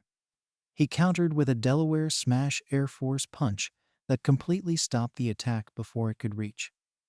On top of the pillars near the ice wall, however, were Mainta, Gyro, Mina, and Zero, all about to rain down fire on Midoriya from a distance. Midoriya dodged left and right as the acid, pop-off balls, and sound waves struck the ground around him. He switched tactics and used his smokescreen to confuse the long-range shooters while using his Air Force gauntlets to fire back precise air cannons at the targets on the pillar, forcing Mainta and Mina both to jump off their initial pillars and towards the next one. To Midoriya's surprise, the shooters didn't grow any less accurate. He could only assume that Momo had given them heat-seeking goggles to see him inside his smoke. But this worked to Midoriya's advantage as well. He would track the trajectory of the attacks back to the users and fire back with air cannon shots that would displace them and lighten the attacks against him. Suddenly, the smoke was dispersed by Bakugo, who used his explosions to clear all of the smoke out of the way. The first thing Midoriya noticed was that the big ice wall was gone, and that the melee fighters were rapidly closing in on his position. Meanwhile, Momo, Todoroki, and Takoyami were both still in their positions. Shoji, Ajiro, and Sato all charged Midoriya. Ikiro was first trying to sweep Midoriya's legs with a tail swipe, but Midoriya jumped over it. While Midoriya was in midair, both Shoji and Sato attacked with a barrage of punches. Being in midair limited Midoriya's options, forcing him to block most of the punches directly. He was about to use the 7th user quirk float, when suddenly Gyro's sound amplifiers appeared above him. Her heartbeat wall prevented him from going upwards and forced him to take the barrage of blows. Midoriya, while not hurt by the punches, felt his body stiffen, and his muscles started to spasm uncontrollably. It must be Tsuyu's mucus, he thought as Shoji and Sato tried to move him out of the zone. They struggled to move him back, but a third hand appeared between them. And as they tapped Midoriya's chest, he became weightless. He didn't see Uraraka in the charge towards him. But that could have been due to her maybe advancing from pillar to pillar, hiding her presence until the right time. He started to be pushed back by their combined effort, so he thought fast, and using a black whip, he dug his way into the ground to find a purchase. Once more, the struggle of pushing and pulling was a stalemate, and Ojaro added to the mix, wrapping his tail around Midoriya and trying to pull him out. Tsuyu came out of camouflage and attempted to wrap up Midoriya with her tongue. Midoriya's body was slowly going back to normal, and he immediately raised the percentage of full cowling up to 45%. He used a floppy-style black whip, which shot a black whip from out of his mouth and wrapped around Tsuyu's tongue.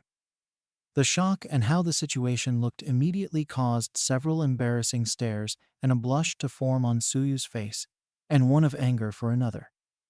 Using everyone's moment's hesitation, Midoriya swung his head back, forcing Tsuyu to land out of bounds, retaining his black whip from his mouth. He overpowered both Shoji and Sato and threw both of them out of bounds. A similar situation happened to Arijo. Midoriya had forcefully pried his tail from around his neck and used it to swing him out of bounds. Uraraka was stunned as Midoriya began to approach her, but before he could, a wall of ice separated them. Todoroki yelled for her to pull back as Gyro, Mina, and Mainta continued their attack.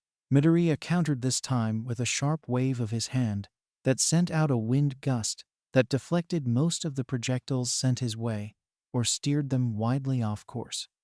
Zero attempted to grab Uraraka and Gyro and bring them towards the group while successfully grabbing Uraraka. But Midoriya managed to grab Gyro first. She had movement closer along with the melee fighters to restrict his movements, and unlike Uraraka, there was no barrier in his way to grab her. He had flung Gyro through the air into Shoji so he could catch her, making her out of bounds as well. Bakugo attacked next, using the app auto-cannon, forcing Midoriya to jump upwards. Under the effects of the Uraraka quirk, his momentum skyrocketed into the air. He tried to halt his momentum using the black whip he implanted into the ground, but he felt his grip slip. Using an alternating strategy, he used a float to stop his momentum and looked down. Bakugo was aiming for the ground where his black whip was buried.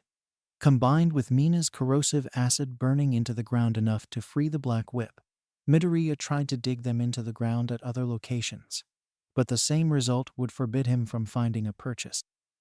Bakugo charged upwards to attack Midoriya in mid-air. Midoriya dissipated his black whip, then resummoned it again using pinpoint focus. 3 whips came charging at Bakugo. He dodged all of them, coming up to land an explosive tap on Midoriya's shoulder before dodging again out of the way of another black whip that sprang from Midoriya's back at him. Midoriya was able to use finger flicks from his Air Force gauntlets to move and dodge Bakugo's next attack. His sense of danger flared again as someone else came up from behind him. He swung himself around to see Tokoyami in his black fallen angel state, about to attack him with one of Dark Shadow's arms. Midoriya thought fast and used his black whip to wrap around Dark Shadow's large arm, using it as leverage to maneuver around Tokoyami while dodging Dark Shadow's other arm. When he was directly above him, Midoriya initiated a foot dive directly into his back, sending him spiraling towards the ground.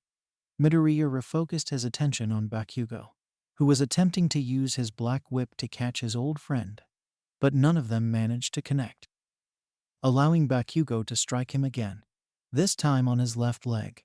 This exchange went on for 3 more times before Midoriya was able to finally get a hold of Bakugo's leg and attempt to throw him out of bounds. Before he touched the ground, however, he was able to recover. After Midoriya was clear, he was immediately under fire from projectiles from the ground. Momo, Mainta, and Mina were using similar guns to the gang Orca's henchmen in the provisional licensing exam, while Shoto, Zero, and Uraraka worked together to throw ice rocks at him. He dodged the cement gun bullets while smacking the ice away with his black whip. He would return fire with his air cannons at a much slower pace than before, being mindful of the blowback of being weightless and course-correcting accordingly. Bakugo was back on him in that moment, grabbing him while he was distracted and performing an X-catapult that threw him into Takoyami, who struck him with a Sabbath strike that drove him to the edge of the arena. Using air force, he countered the force, stopping his momentum before he touched the ground as he came to a stop. 3 of the cement gun shots managed to hit him on his right hand, sticking it to his thighs, while the other 2 struck his feet, sticking them together. Bakugo saw his opportunity charged directly at Midoriya using his howitzer impact. Midoriya's mind was flushed into panic on the situation, searching for a plan on what to do. But his frantic state caused his power to flare. As it did, he realized that this entire time he was holding back, spending the last few days unable to access the other half of his power. He subconsciously held back to 50% or less full cowling, but not anymore as Bakugo howitzer impact closed in on him. He raised his power to 60% and unleashed a Detroit smash. While not hitting Bakugo directly, the air pressure alone was enough to send him flying away along with Takoyami, Zero and Mainta, who attempted to grab and hold them from flying out. But all that ended up accomplishing was him also getting caught up in the colossal wave of pressure and joining their friends along the way. All 4 of them were blasted out of the arena out of bounds, leaving only 4 other students remaining. Midoriya began to move forward, easily breaking out of the cement that held his hands and feet together. He used his black whip to dig into the ground, fending off Mina's acid as he made his way forward. Unexpectedly, Mina was suddenly hoisted into the air as the black whip implanted into the ground tunneled to her position. He threw her out of bounds for the others to catch and kept moving forward. Todoroki threw out a large column of ice that Midoriya destroyed with his fist and proceeded to move forward. Another barrage of ice was leveled at Midoriya, which was shattered by his punches. However, the barrage was just a screen, so the 2 girls could get to opposite sides of Midoriya. Beside them, each had 2 cannons that fired on Midoriya, while Todoroki launched more ice towards him. He stopped the Todoroki's ice attack with an air cannon, and he caught both ice cannonballs with a black whip before throwing both back at the girls, just shy of directly hitting them, the force of which threw both of them out of bounds. Only Todoroki and Midoriya were left in the arena. Midoriya could already feel the heat coming as the ice around the arena started to melt and evaporate away to steam. Midoriya speculated that Todoroki was mostly playing a supporting role due to the nature of his quirk and its wide area of effect. A large burst of flames emerged from Todoroki, heading straight for Midoriya. He jumped up above it, getting reacquainted with feeling gravity on him. Todoroki aimed upwards and fired another large swath of flames, which Izuku dispersed using his air cannon. Todoroki could feel the rumbling below him, and using his ice, he avoided the black whip coming from below him while constantly throwing flames at the airborne Midoriya. Midoriya rocketed down towards Todoroki, aiming to land a Manchester smash near him, but Todoroki blocked it with an ice shield. The 2 danced around the arena, with Todoroki trying to keep his distance from Midoriya, while trying to spam fire and ice from range, while dodging Midoriya's air cannon shots and black whips. Eventually, Midoriya managed to capture Todoroki's leg with a whip. But before he could try to pull, Todoroki would try to use the connection to freeze him in place, forcing Midoriya to dissipate the whip entirely. The back and forth continued for some minutes before Midoriya stopped the overwhelming energy, seemingly decreasing in intensity. He had powered down to 45% full cowling, and seeing this as an opportunity, Todoroki was about to hit him with a flash freeze heat wave. But before he could, Midoriya seemingly disappeared, reappearing right in front of him and shoving him out of the arena. Tsuyu had caught him before he crashed into the wall as she was slowly lowering him down towards the floor. Midoriya immediately set off to see if he was okay. "Sorry about that, Todoroki. I didn't mean to launch you so hard. Are you okay?" "I'm fine, Midoriya. You surprised me. I couldn't even perceive that you moved until it was too late." Todoroki replied. "Yeah, that was Fagen. It allows me to store up kinetic energy and let it out explosively, increasing my strength or speed," Midoriya said in reply. Todoroki nodded. "Bakugo made mention of you potentially having even more abilities than the ones he knew you unlocked. Me, him, and Yaoyorozu attempted to create a strategy to win. But my planning was just inefficient." Yaoyorozu interrupted. She was wobbly on her feet, being helped by Uraraka. "No, that's not true. Your plan almost worked. Deku's just amazing." She attempted to console her friend. "She's right, Midoriya. You sure have come a long way with how you use your black whip. My lessons must have paid off," Zero said, jumping into the conversation. "Yeah, Midoriya, I thought you were amazing even before you got your powers. But now you're something entirely different," Minta added. Midoriya waved off their praise and admiration, until Tsuyu approached him, asking a question. Midoriya, while I'm happy to know that you also learned something from me during our lessons, can you feel things using your black whip?" Her posture was filled with embarrassment, hiding her face as she blushed with discomfort from the question being asked. Midoriya was curious at first about why she would be embarrassed by that question. But remember what he did. His face started to become extremely flushed, and he could only imagine how it would have looked. He exclaimed, No, nothing like that. I guess, is just like any other object outside the body." Everyone started gathering around and laughing at their embarrassment. While the rest of the class was gathering around commenting on the match, Shinso asked Aizawa a question. "Why did you even agree to this match after the school went to such an effort to get him back? He was only being held here due to his violations of the plans drawn by the principal and pro-heroes. With the re-establishment of the Safety Hero Commission office, it sped up the processing to allow the foreign pro-heroes to come into the country. Rough estimates give them as early as 2 weeks before they arrive in Japan. And once there, the strategy with Midoriya will continue. So letting him out a little early wouldn't really change much." As he was talking, he glanced over to the exit, where he saw Bakugo beginning to walk out. Figuring that this loss had a major impact on him, he thought it would be wise to go and talk to him. But as he stood up, the ground began to rumble, and the building itself shook like it had been hit by an earthquake. The students began to evacuate the building, looking up in the sky to see 3 large fires blossoming from the city. Interestingly, one of the fires was bright blue, signaling that only one person could be capable of it. Before Aizawa could give instructions on what to do, Endeavor and Hawks touched down next to them.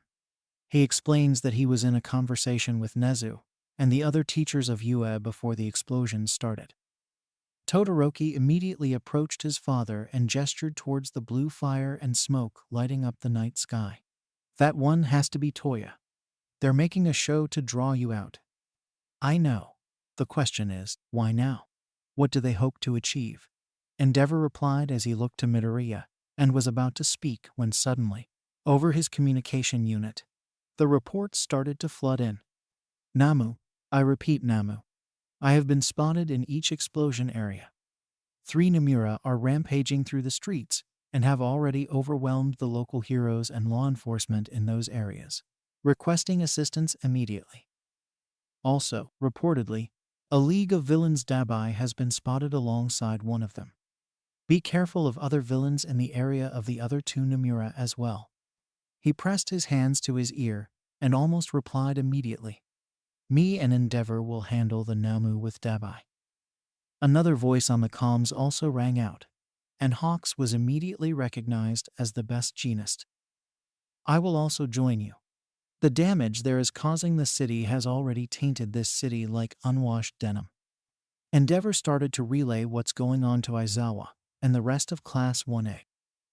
3 Namu have been spotted in the disaster areas. Dabai is among them, so there may be other villains with the other 2 as well. Me, Hawks, and the best genist will go and handle the one where Dabai is located." "And what about the other 2? Aizawa asked. "Kami Woods, Mount Lady, and Edshot will head towards one. while Murko, Rukyu, and Shishido take the last," said Hawks. Aizawa looked displeased and asked, "Won't Murko be still recovering? She was critically injured more than the rest of us. Not to mention she should still be getting acclimated to that prosthetic arm." Hawks simply shook his head and said, "That's exactly what I tried to bring up. But she insisted that she was ready for a fight, and that, in her words, those bastards owed me a rematch. When she smells a fight, there is no stopping her from joining in once she sets her mind to it. We're not going to be fighting alone.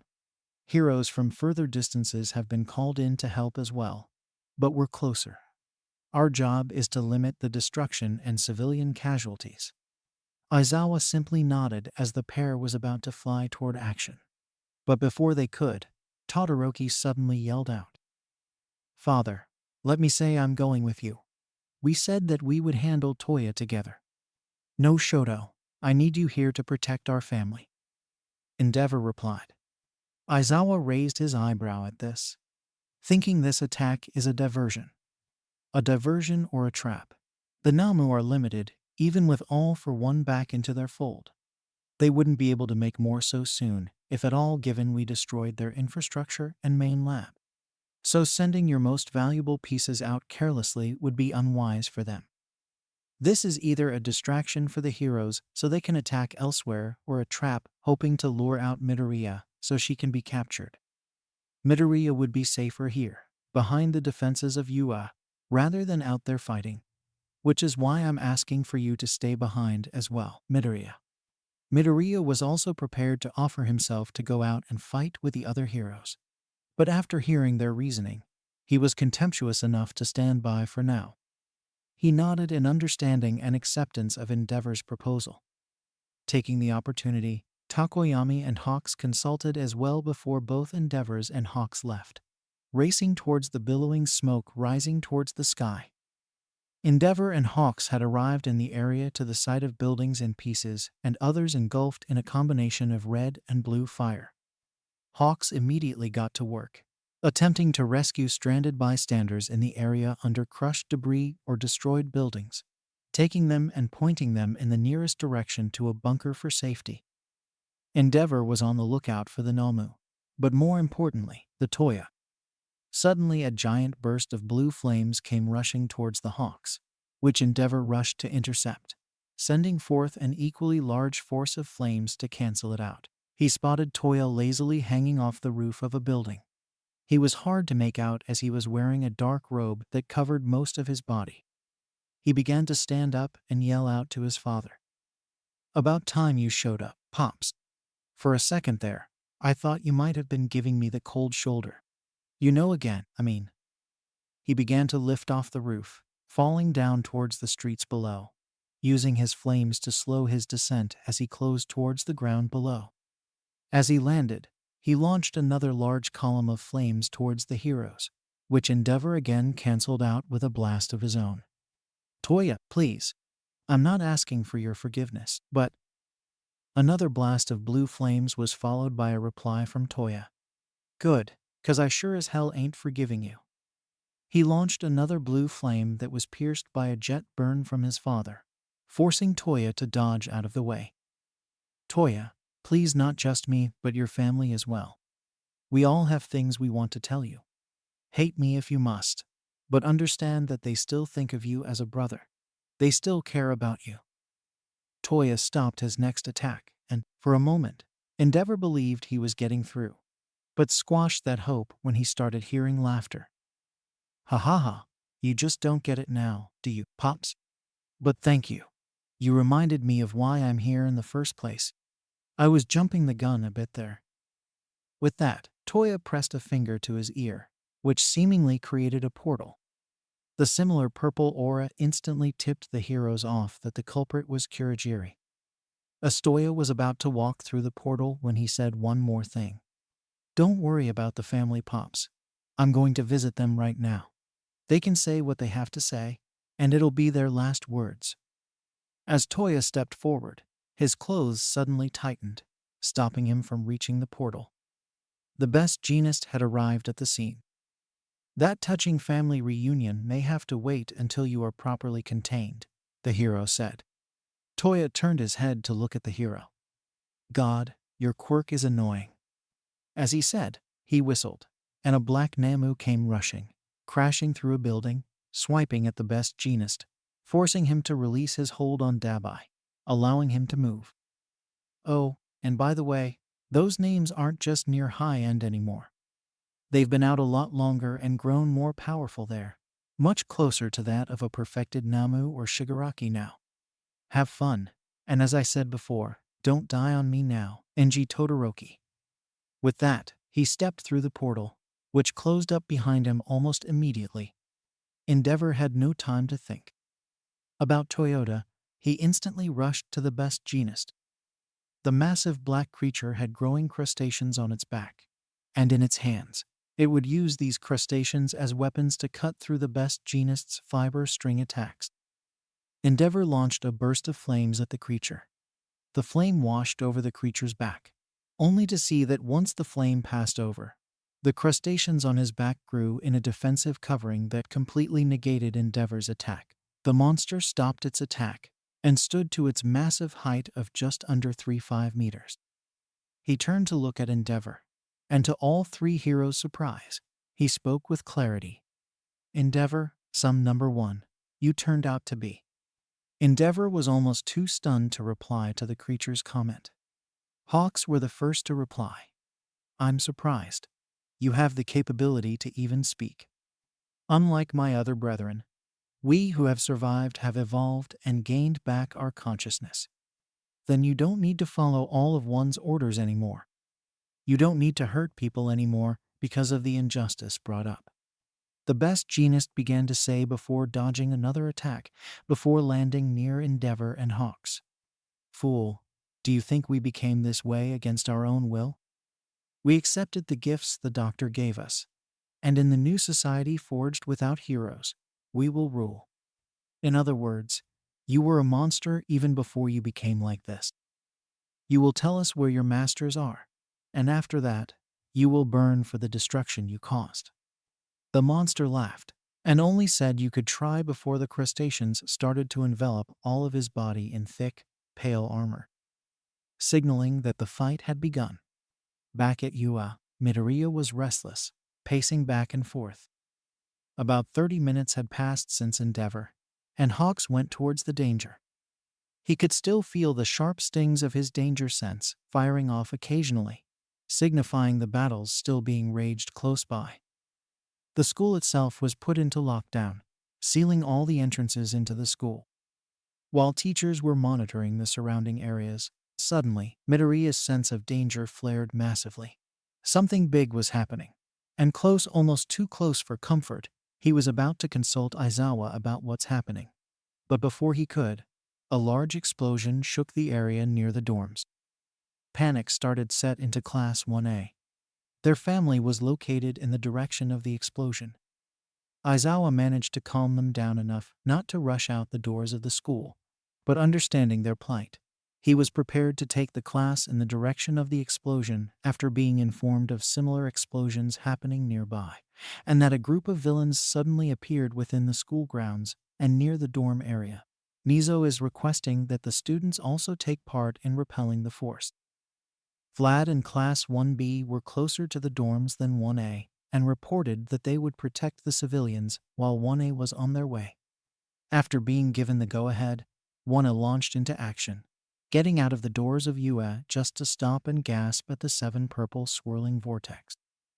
Almost in sync, 7 figures emerged from the portals, each sporting a robe that covered most of their body. The figure in the center spoke first. Midoriya, your time is up. The haunting voice sent chills down Midoriya's spine. It was all for one. He raised his hand and shot out a large air cannon that forced all of 1A to dodge out of the way, striking the building and leaving a giant hole in the structure, while glass shards flew everywhere. Mina used her acid to protect the ones near her from the falling shards, while Bakugo used his explosions to destroy the rest. Suddenly, red spikes shot out of one of the cloaked figure's robes, aimed directly at Mina. but were blocked by Kirishima's hardened hand.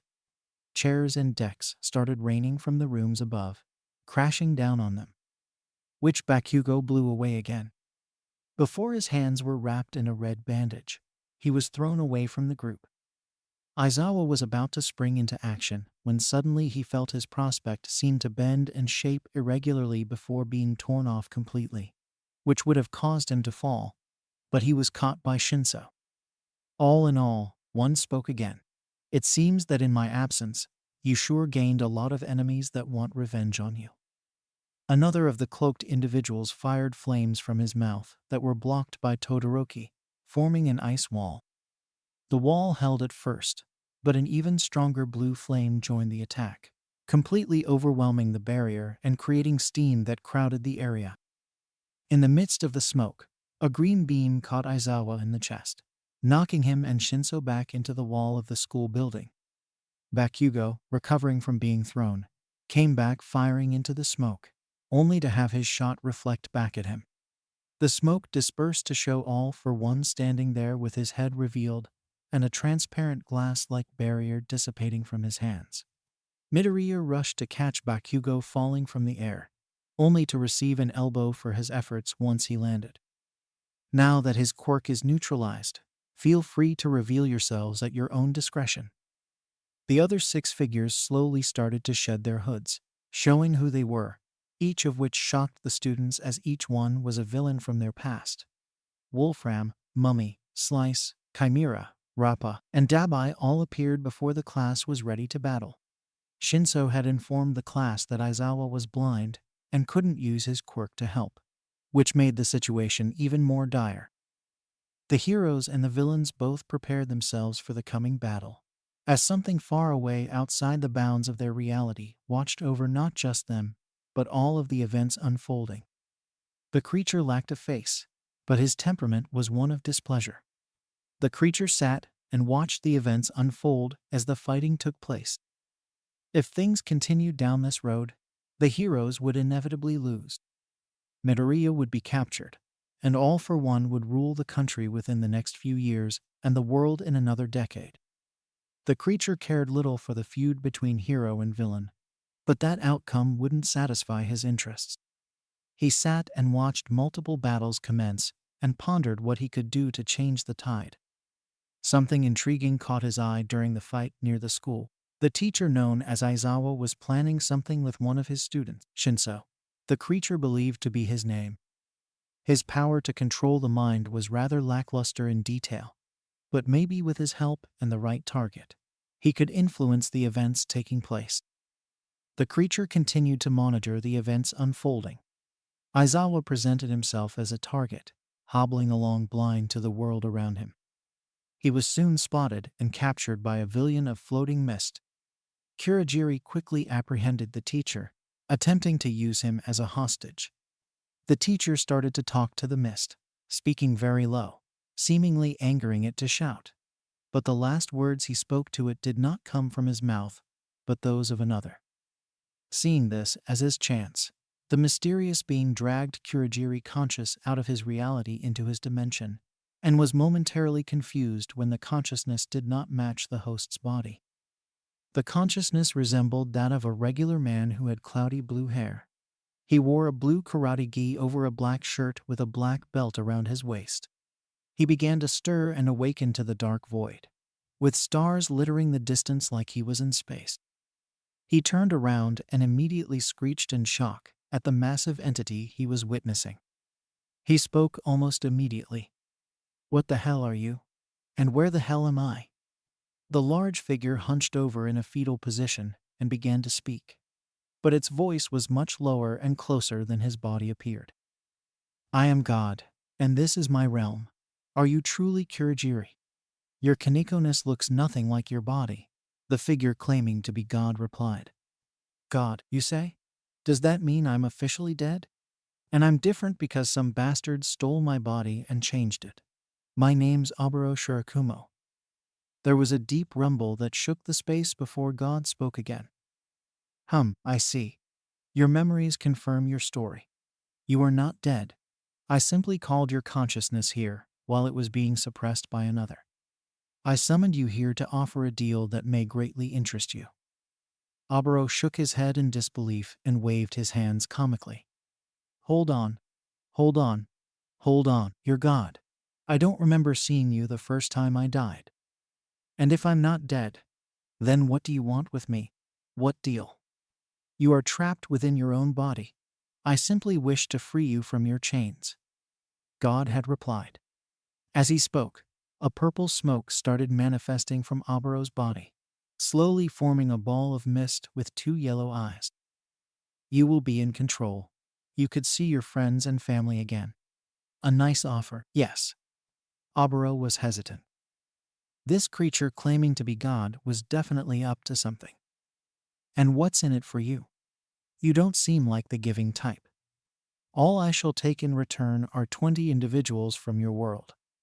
You expect me to sacrifice 20 people just so I can live again? I'm a hero. I sacrifice myself to save people. I will not kill 20 people just to save myself. Oboro interrupted. I will not kill them. You misunderstood. Simply put, they will be transported elsewhere. However, the chance of them dying there is much greater than your world. God stated. That's the same difference. If they have a higher chance of death from your little excursion, then I'm not willing to go through with this deal. Oboro said. Oh, but if you don't, some of their deaths are guaranteed in these very moments. Turn around and look. Oboro did as instructed and turned to see a big portal open in front of him. At first, it was just black with nothing noticeable, but eventually it began to show video of a place that looked familiar to him. It was Ua, but the building was heavily damaged and on the brink of collapse. Fighting was taking place in and around the courtyards. He saw what he imagined to be students fighting a group of villains, and despite their valiant effort, it was evident who was in the superior position. The picture changed to him, or more exactly, what became of him who was near him shocked him. Aizawa had grown up and was missing a leg and his right eye, but he was still alive. He was stunned for a moment, only focusing on how his former friend changed and how he's still the same. But the fighting was intense, and he seemed helpless, not participating at all. Oboro commented. How do I know this isn't fake? That doesn't seem like the Aizawa. I know to just mop around when the fighting is happening, even if he is disabled. I have no reason to lie to you. Your friend was struck blind by a villain and could not help with his quirk, as he would not know who quirk he would be erasing. He simply weighed the cost and benefits and decided his actions accordingly. God replied. That sounds like the Aizawa, I know. But what of the other heroes? Surely this fight would draw more than enough attention to have waves upon waves of heroes show up. Oboro reasoned. You have been unable to glimpse the world around you for some time. Due to prior events, heroes are no longer plentiful, and this attack was heavily planned so that reinforcements wouldn't be arriving soon. God responded. Before several more portals opened up, showing other heroes facing off against what Oboro could only describe as monsters. A winged hero was currently dodging and weaving from the thrown projectiles of the beast, while a hero covered in flames pierced the creature's body with a condensed flame. Another portal showed a similar creature, this one more feminine in its appearance, fighting a bunny hero, both their legs sticking at each other, sending out a powerful shockwave that broke the street below them. Before, a dragon swooped in to try and attack the black figure from above, only for the creature to dodge out of the way. Another portal showed a dark creature locked in battle with a giant woman. Despite the woman's size, her strength could not match that of the monster as she was thrown to the ground. Another hero, who was mostly wood, appeared and tried to wrap up his opponent, but was simply tossed around by the black figure into a building. Many other heroes were seen through the portal, helping their wounded comrades or civilians leave the area. The last portal showed another blast from his past. Hizashi was there, using his quirk on the villain, keeping time for bystanders to leave the area. He was accompanied by a golem hero that created and moved the earth below the villain's feet. One of the villains was a hulking black mass, but not like the creature he saw before. He still had a human face and features. Leading the assault, he would crash through the barriers set up by the golem and deflect bullets that were shot at him by a cowboy hero. The portal played each of the different sections of fighting that took place in and around his former high school. The heroes were winning in certain places, but falling in others, no matter the case. However, casualties were being taken from both sides. What do you gain by helping them? And even if I accept your deal, how could I just change the tide of the battle? Oboro inquired. My goal, as always, is the destruction of humanity. Before you speak, this course of action ensures mutually assured destruction. At the current trajectory, the villain will accomplish their goal and, with it, subjugate the world under them. But you can change that. Accepting my offer ensures hope that heroes will win.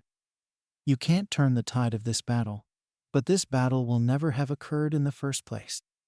I will even restore the destruction caused by it. God bargained. Oboro sat in concentration for a moment, taking in all this information.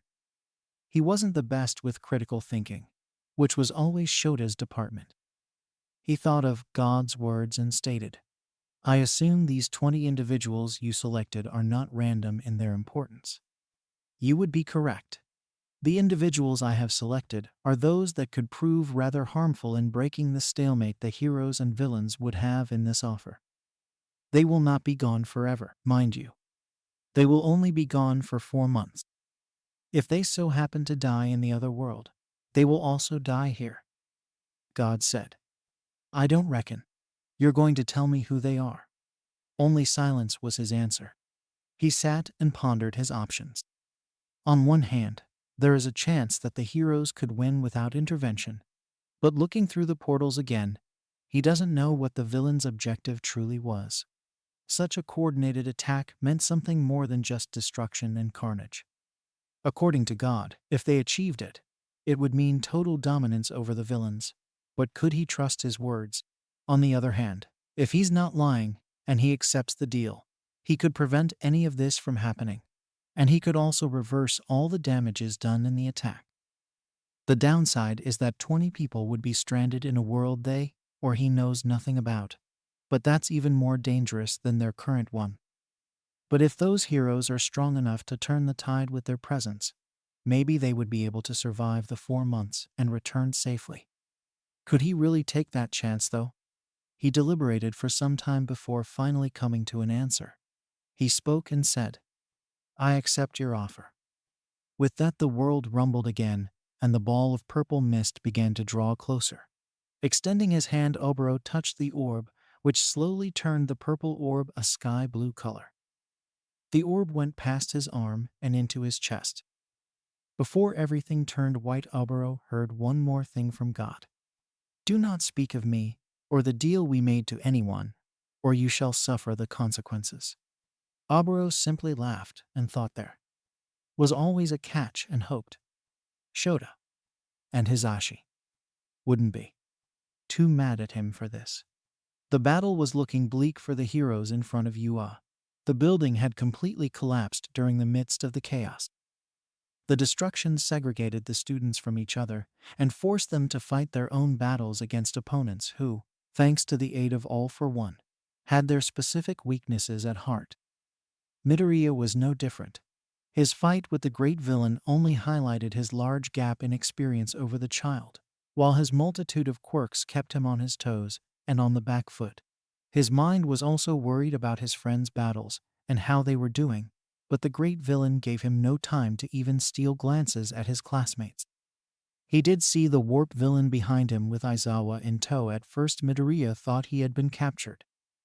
Seeing the boy's dismay and focus on behind him, All for One turned around and laughed. He praised Kurogiri for his efforts and ordered him to bring Aizawa to him. But he did not move. All for One ordered again, but Kurogiri still did not move. Suddenly, Kurogiri's face started to warp and shift, flickering wildly and eventually bursting. There was nothing but a wall of black that everyone saw within the city of Musatafu. the black consuming the city whole, creating a dome before turning to a blinding white light that slowly receded back towards its origins. Aizawa's blindness was starting to clear, thankfully, ready to help in the ongoing battle, when a voice from his past suddenly helped shocked him. "Thanks for keeping my glasses all this time. I knew it was a great idea." He blinked his eyes multiple times trying to get his vision back, desperately trying to see the voice speaking to him. He opened his eyes to see who he thought was Kirigiri at first, going by how he was dressed. But as he looked up and saw his face, he immediately clung to his former friend, not caring about the how or whys for this single moment in time, just embracing that his friend has returned to him once more.